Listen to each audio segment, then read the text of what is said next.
Come thou fount of every blessing, tune my heart to sing thy grace. Streams of mercy, never ceasing, call for songs of loudest praise.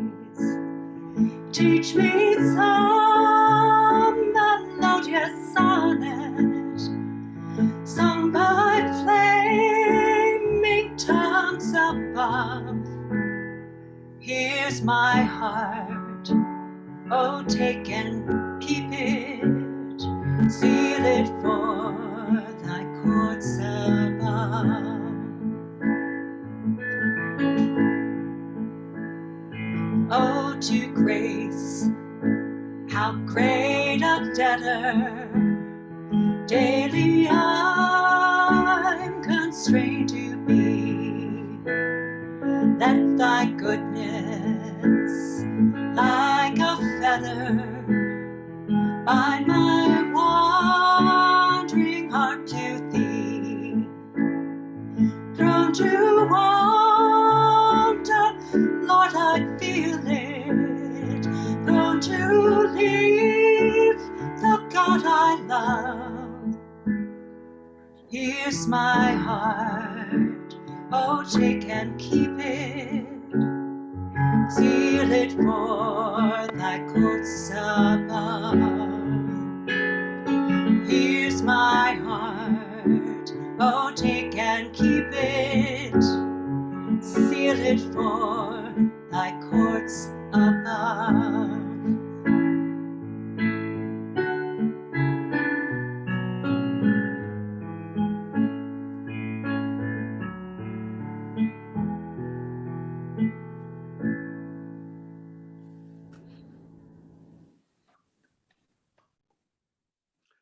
Thank you, Caroline. And welcome, my friends, to Unity Service. Welcome to all our special mothers on Mother's Day, and welcome to anyone who's ever had a mother. My name is Roy Berkowitz. I am your platform assistant. I'm glad to say that we'll be hearing from our own Kathie Libby and Rev Karen Gray talking about the Unity stories, two pretty special women, but you folks know that already. And of course, on music, thank you, Caroline. We're so glad you're here. When I consider how my light is spent, ere half my days in this dark world, that talent which is death for me to hide is lodged useless, though my soul more bent to serve there with my Maker. Does God exact day labor light deny? Stand and wait, stand and wait. They also serve who only stand and wait. Stand and wait, stand and wait. They also serve who only stand and wait. Our works and gifts God does not need. He has thousands at his bidding. O'er land and ocean without rest they speed. When I consider how my light is spent, with half my days now in darkness, to bear his mild yoke is how I'll serve him best. Stand and wait, stand and wait. They also serve who only stand and wait.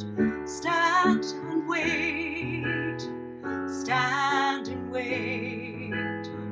They also serve, and we can also serve when we stand and wait.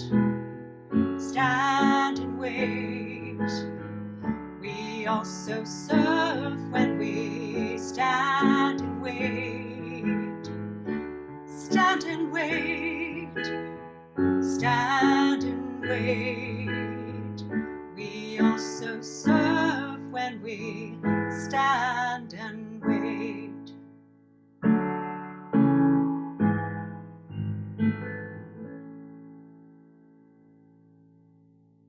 That's so nice, Caroline. Thank you for that beautiful piece.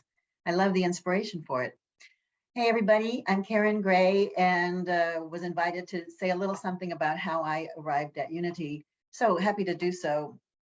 It's been a little while now. It was 2003. At that point, I was a few years into my singing career, and one of my musician friends suggested to me, hey, you might want to check out the Unity Church. They hire musicians for music. So I was like, yeah, good idea. I went online, and of all the places, I found Community on the Hill. And I looked at the website and I found that the music director was a woman named Barbara Wilkinson. So I thought, well, I don't really want to send an email just out of the blue as a stranger. So I'll go to the church, say hello, introduce myself to Barbara, and then later I'll reach out to her and say, hey, I'm a singer. Can you use a musician for your services? So that was my plan. So on the next Sunday morning, I woke up and I frankly wasn't feeling that great. I had sung a late gig the night before. I was a little tired. But I looked at the calendar coming up and I was like, you know, every Saturday night, late gigs. If I don't do it today, I'll never do it. So let me just go, just take these steps, say hello, split, and carry on. This is the process. So this is when Community on the Hill was meeting at the Cathedral School. And I found the beautiful setting, no trouble. And I walked in, and as divinely ordered, the human being standing at the door was Jan, who said, I don't believe I've ever seen you here before. I said, no, hey, I'm Karen. Just then Marie Moss walks by. Jan introduced me to Marie Moss, hello. And then it's time to take our seats. So we do that. And I don't remember who was speaking. All I remember is thinking, man, these people really sing. Because all the congregational hymns, I was just amazed. You know, I grew up in the Unitarian church where they say no one's singing out loud because they're reading ahead the lyrics to make sure we agree first. And so, so I'm not used to everybody singing in such a robust sound. I was pretty amazed by that. But I wasn't singing because I just didn't feel great. So I was just letting everybody else sing for me. So at the end of the service, I was going to just split. I really didn't want to deal with the fellowship and all that. I wanted to just go. But as I'm walking by, you all, many of you can picture the scene, right? The room, and I'm walking kind of near the piano, and Marie Moss is there and says, Karen, are you a singer? And I was like, how did she know I'm a singer? I didn't even sing the hymns. And then it's because she's recruiting for the choir, right? Because she goes, we have a choir. Do you want to join? And I'm like, oh. I said, well, you know, I love choral singing. I do. But I heard you say that the choir practices before church service early Sunday morning, and I just can't do that. I sing late on Saturday nights. She said, oh, okay, well, then we should just get you in here to sing for us one Sunday. I said, all right. And so we open our calendars, we pick a date about a month out. And I got to tell you, this is not how it usually works. You know, usually when you're trying to get a gig, you got to find the person, figure out who to reach out to, go introduce yourself. Maybe you send them a recording or you do something and you have to make your pitch. And so this was unusual. So we got it on the calendar. I headed out, got in my car, called my boyfriend, who was a musician as well, and said, well, I got the gig. And that was that, right? So now, as I said, I grew up in the Unitarian church and I really liked it. You know, very smart, thoughtful, a lot of discussion, a lot of ideas being explored. But I wanted more prayer and meditation and contemplation of spiritual principles. That's what really works for me. And that's not quite what I was getting there. And frankly, I didn't think I was going to get it anywhere. I didn't think there was a place for all that. I thought you had to hunker down in your own private library to have all that kind of spiritual consideration. As I said, this was March 2003. And at that point, I was almost finished with my seminary studies. Because I wanted to study spiritual practices, I had enrolled at the All Faith Seminary in New York, not intending to be a minister, but just wanting to learn the different faith traditions that were covered in that curriculum. And Reverend Jim Webb, my friend, had suggested that I go there. So as we got into the summer, one day I casually mentioned to Jan, oh, I'm going to not be here that particular weekend because I've got to go to New York for this intensive retreat because I'm finishing up my seminary program to be an interfaith minister. By this time it had dawned on me, oh, maybe I am supposed to be a minister. Oh, okay. And Jan thought that was pretty interesting. So the next thing I know, she's up at the front of the room at the microphone. This was during fellowship hour. And she's up at the microphone saying, hey, everybody, Karen Gray's about to become ordained as an interfaith minister. I think we should have her come here and speak for us sometime. So once again, the gig fell in my lap, which again, is not the way it normally happens. But one of my regular prayers is, dear God, whatever it is, can it just fall in my lap, please? Because as you have found, sometimes things fall in my lap and I do really well with them. So could it just fall in my lap? And sometimes things just fall in my lap. So I want to tell you a little something about the earlier days of my life, which some of you have heard me reference. We grew up going to the Unitarian Church. We also grew up in a fairly anti-Christian household. You know, my father was recovering from a fundamentalist Southern Baptist upbringing, where his family just ran every aspect of the church, and the church essentially ran every aspect of home life. So he was really getting away from that. And when I first discovered unity, and then I realized that unity was part of a kind of a collective of spiritual homes under the New Thought umbrella, at one point I wondered, why did I get stuck in unity with its Christian focus? Why didn't I find something else first, like divine science or something? Like, why did I go to unity, which is so Christian? And then I realized that that was exactly what I needed. That was the healing I needed. When I had attended an interfaith metaphysical chapel, I caught myself looking up at an image of Jesus and saying inside, why are they trying to shove their Christianity down my throat? And then I thought, you know, I see other religious icons here and I don't have that reaction. This is a problem I have with the way Christianity has been presented in my life.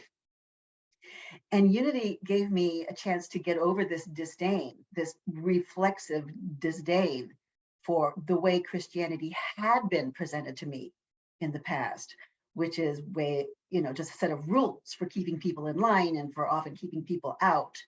And instead, what I found with unity is a chance to read some really powerful messages and read them for metaphysical meaning, which is empowering and liberating and exciting and endless. So when I hear or read some of the really foundational teachings that we get from Emmett Fox, from Emily Cady and others, it just feels like the most comfortable place to be with those messages. And that's the kind of incredible, perfect healing that unity has brought to me. So ever since I was a teenager, I looked into spiritual practices and spiritual home opportunities, and I knew I wanted something, but I never found it. And everywhere I went, I would get a little something of value, but then there would always be a little something that got on my nerves. And that day in March 2003, when I came to Community on the Hill, I didn't just leave there thinking, oh, I got the gig. I also left there thinking that place didn't get on my nerves, as some of you have heard me say before. And it has been over 19 years now, and you continue to not get on my nerves. And so, I keep coming back. And that's my message. And now I'm gonna turn it over to Kathie Libby. Well, thank you so much. It will not surprise you, because it's part of what we know, that while our stories are individual, there's so much, I think, connectivity amongst us and our stories. So yes, well, I grew up in a Catholic family, Irish Catholic, just south of Boston. and, 4 boys, 2 girls. When I look back, my church experience was wonderful, but admittedly, mostly because we had a Scottish guy there who started and led our Scottish bagpipe band. And when I was 8 years old, I learned to play the bagpipes. And I also learned to do the Scottish sword dance, which literally is a kick. It was so much fun. And we were actually so good that we were asked to be part of the New York City St. Patrick's Day parade one year, which is kind of a big thing. So, but that's, to be very honest, I mean, I was at church all the time. We were Irish Catholic. But that's what I remember the most about the church at that time, except that when I was a junior in college, and some of the things I'm going to say next, if you come from a Catholic background, there's no disrespect here to anybody. This is just who I was, what I felt, what I heard. But anyway, I was sitting in our family church because I was a day hop. I drove back and forth to school. And I was speaking the Nicene Creed. That's the thing where you say, I believe this, I believe that, I believe this, I believe that. And in my head was and I was going to a Catholic college. In my head was the very strong thought, I do not believe this. I realized, but I could still hear the words. I realized later it wasn't so much I don't believe this, it was these things have very little meaning for me. They are not things that can guide my life. And that's what you're looking for at age 20, what's going to guide you, and probably lots of other ages as well, but it didn't do anything for me. I'm thinking back to Roy's prayer, and he referenced training wheels. Churches give us training wheels to get started the learning. So maybe that was part of it, but very clear moment. And I think I attended a baptism that year as well. And watching, sorry, but an old white man baptizing a tiny, innocent newborn to clear them of their sins.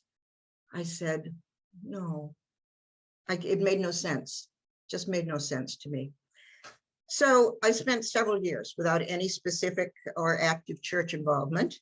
I did a lot of social and charitable work. I was out there doing things, but I was not going to church. And then about 20 years later, a friend and I were walking on the canal, and she said, I'm going to church on Sunday. And I said, without even asking where she was going, may I come with you? And that Sunday, I went to the girls' school at the cathedral. And after service, I stood in the back of the room, and the words in my head, I can hear them now, I am home. It was a very, very strong feeling. And I believe Reverend Lafayette Seymour spoke that day. I'm not 100% sure of that, but it wouldn't surprise me to have had that feeling after a service by him.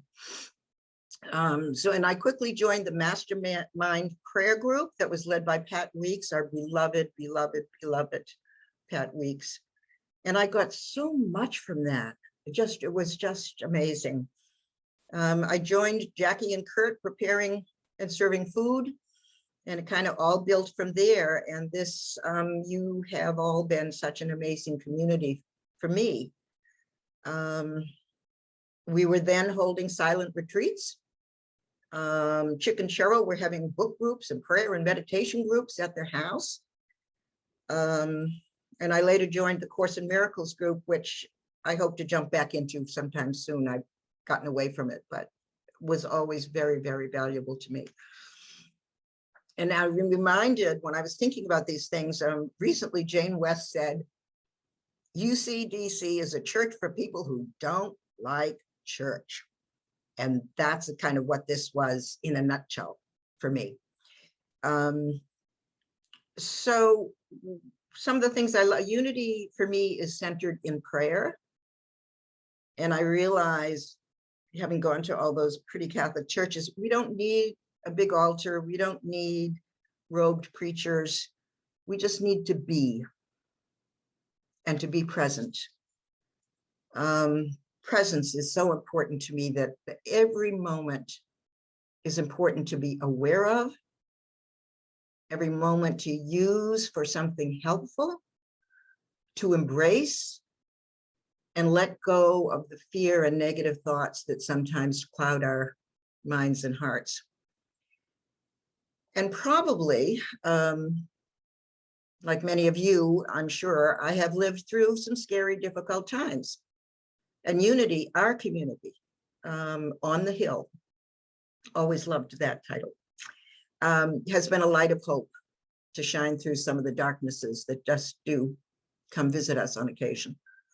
And since it's Mother's Day, I'm just going to share briefly when I first joined. My son, who was then a teenager, excuse the language, but he was going through hell. It was just an awful time. And now, 12 years later, he is a father of 3, a homeowner, has a successful career, and he finds time in the midst of all of that to help others in multiple ways. He's even making his proud mom brunch today. But this community helped me and helped him get through some of those times and come out healthy on the other end. So I totally thank you. Lastly, somewhat for me, it's what I sometimes think of as the simple complexity of unity that I love so much. The teachings and writings are deep, but they're also straightforward and accessible. And they're tremendously relevant to our lives. And that's the other part that keeps me drawn here. The emphasis on presence, rather than things like sin, has always been very helpful to me. Unity itself is a meaningful word. We are all one. And community, you have been for me, and you are now my community. And I, trust me, I acknowledge and love that. And so to that, I bear witness.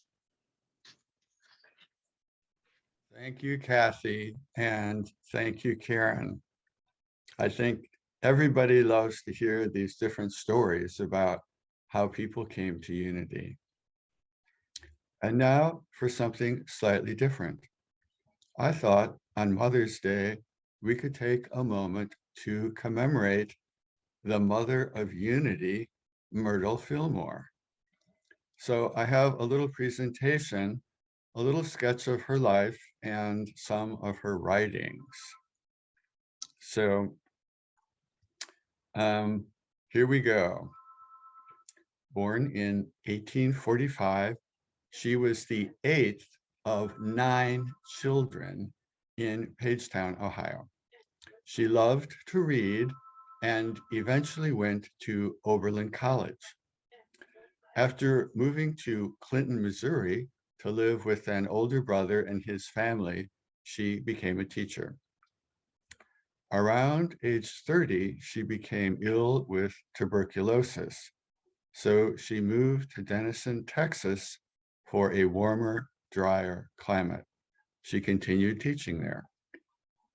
One evening, she went to a literary salon at the home of friends where she gave a recitation and attracted the attention of Charles Fillmore.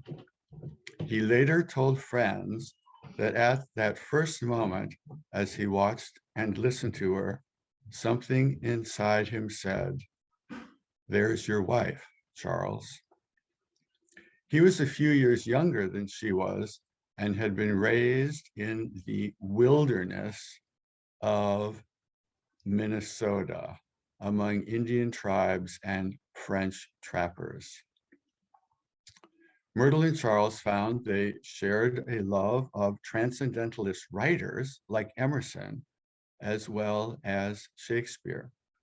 They exchanged books, and sometimes they would go out into the countryside hunting for fossils. Myrtle moved back to Missouri to be with family. The two of them exchanged letters for 3 years and finally married in 1881. They settled in Pueblo, Colorado, where Charles first got involved in real estate. He later had a dream telling them to move to Kansas City, Missouri, which they did. By 1886, they had had the first 2 of their 3 sons, and Myrtle had become seriously ill with tuberculosis. Doctors and medical treatments were of no avail. A friend suggested that she attend a lecture by a New Thought speaker, Dr. E.B. Weeks. Charles left the lecture unmoved, but Myrtle had a spiritual revelation. One statement repeated itself in her mind over and over again. I am a child of God, and therefore I do not inherit sickness. Her consciousness was transformed, but the physical healing took longer. She began giving herself spiritual treatments. In her own words, I went to all the centers in my body and spoke words of truth to them, words of strength and power. I did not become discouraged at their being slow to wake up, but kept right on, both silently and aloud, declaring words of truth until the organs responded. And neither did I forget to tell them that they were free, unlimited spirit. I told them they were centers of life and energy, omnipresent. In 2 years, Myrtle Fillmore was no longer an invalid. She was absolutely whole. People, hearing of the change in her, came to her and asked for her help in their healing, which she freely gave. Other healings followed. Her fame spread beyond her own neighborhood. People from other parts of Kansas City and even from nearby towns started coming to her for help. To all of them, she gave the same response, that they were God's beloved children and God's will for them was health. The healing power of the Christ was in them, and they too could have perfect wholeness by realizing this truth. Charles wanted to know how and why all this healing was happening. He investigated and he researched and he started writing his findings, but it was Myrtle who began it all.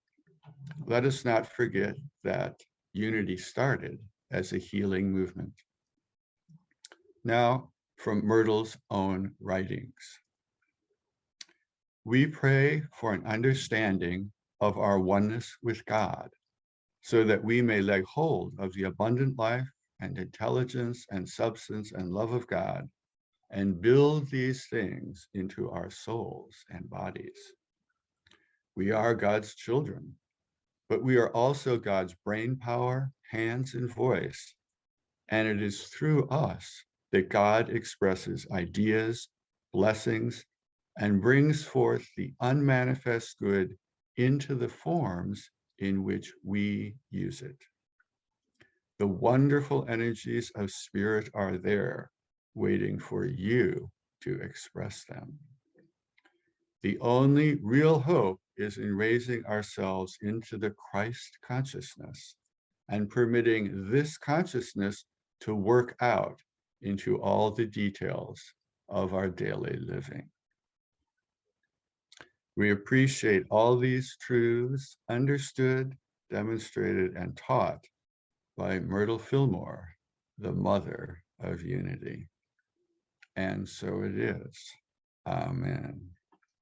I invite you to take a comfortable position, relaxed and alert. I invite you to close your eyes and to take a deep cleansing breath and release it. Jesus taught us when we pray to shut the door on the outer world and to turn within to the upper room, the inner chamber, the secret place of the Most High, where we know our oneness with divinity. There is an additional dimension of knowingness, of awareness in the stillness that is beyond thought. Alert stillness, the unconditioned consciousness, is infinitely greater than the human mind. We recognize ourselves as that which has no form, spacious awareness.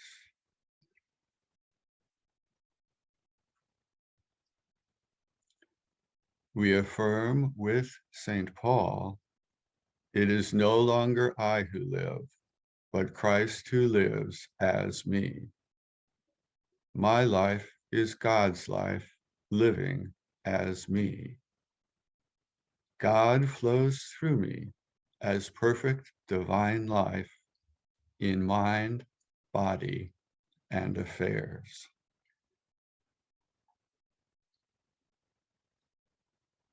We know that there is only one presence everywhere. We are one with this divine omnipresence. We abide in pure awareness of divine being, which is the source and essence of all that is.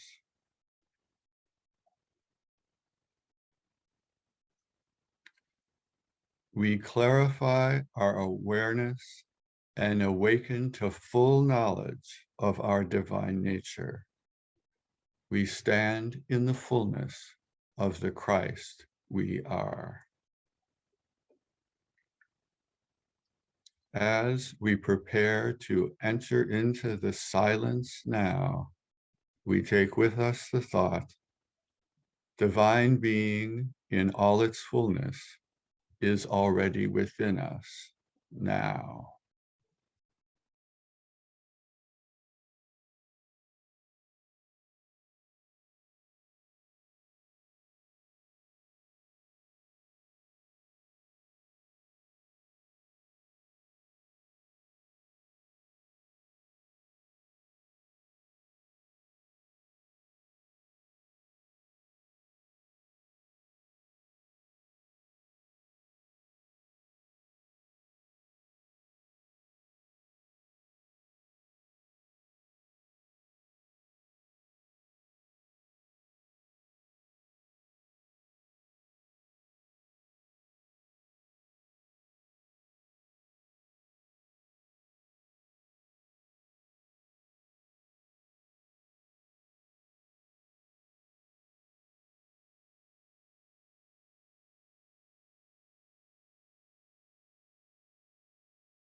As we emerge from the silence now, we affirm, we are more of Christ, more of Christ, more of Christ, until we are all of Christ, all of Christ, all of Christ.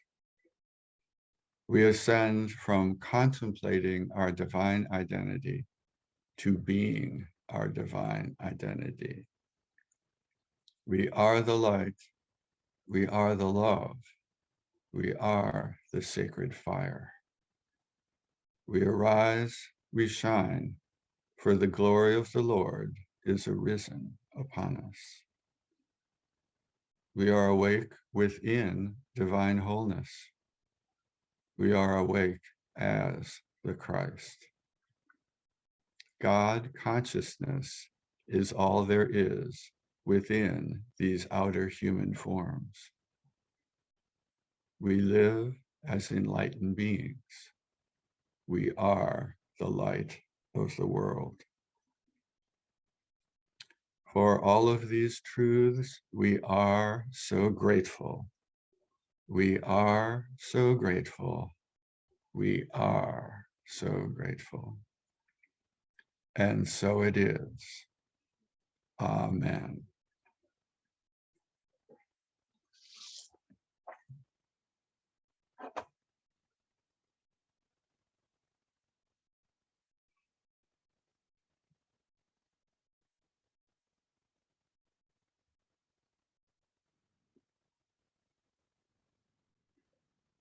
A few years ago, or many years ago, a friend who worked for decades on human rights issues, trafficking of people, I asked her what would be a good Bible verse to do a song on, and she suggested this one. It's from Isaiah 61, verses 1 through 3. God has anointed us to preach good news, and that we can all help lift each other up to be oaks of righteousness, the splendor of God in each person, that we can bring crowns of beauty to people instead of ashes. It's normally I sing this with a friend, so there's going to be a point where I'm mashing a lot of words in there because I'm trying to sing me and my friend's line. But those lines are, give them a crown of beauty instead of ashes. Give them a garment of praise, not a spirit of despair. Give them the oil of gladness. In the Old Testament, they would pour oil upon people so that all of us will be called oaks of righteousness.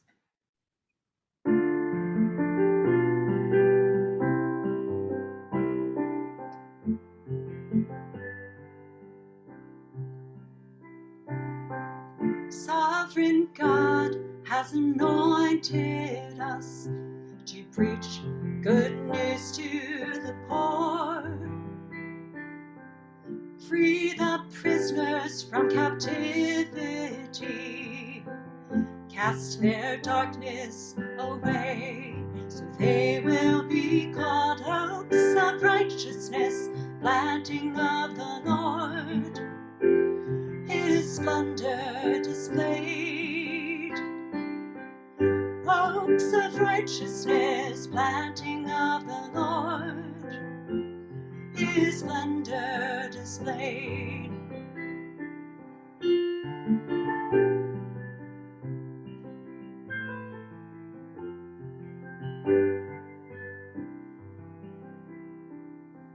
Sovereign God has anointed us to comfort all those who mourn, care for those who grieve in Zion, bind up the broken heart, so they will be called oaks of righteousness, planting of the Lord, His splendor displayed.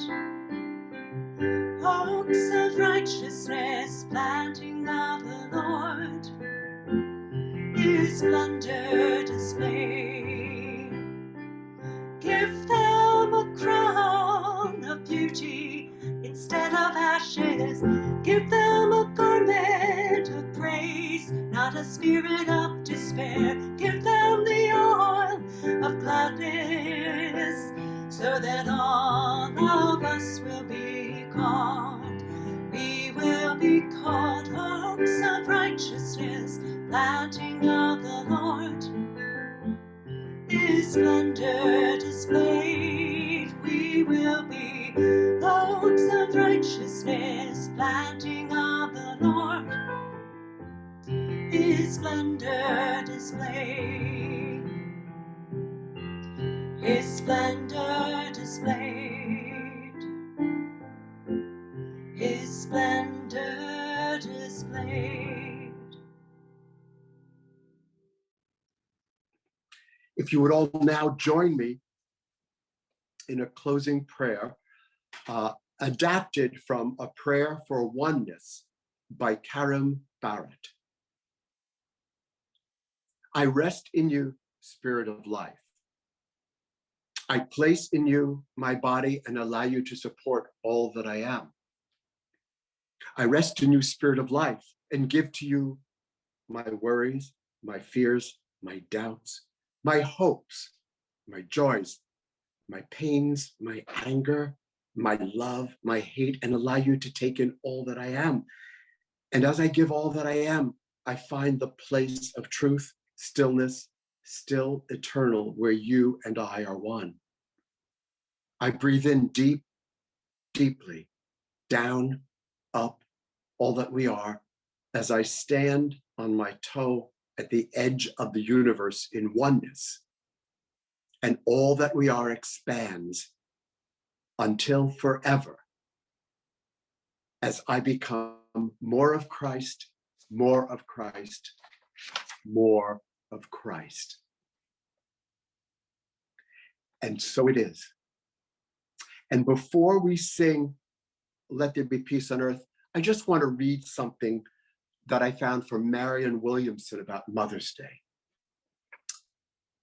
Mother's Day started when mothers from the South who'd lost sons during the Civil War joined with mothers from the North who'd lost sons in the war, trying to inspire the women of the world to stop war altogether.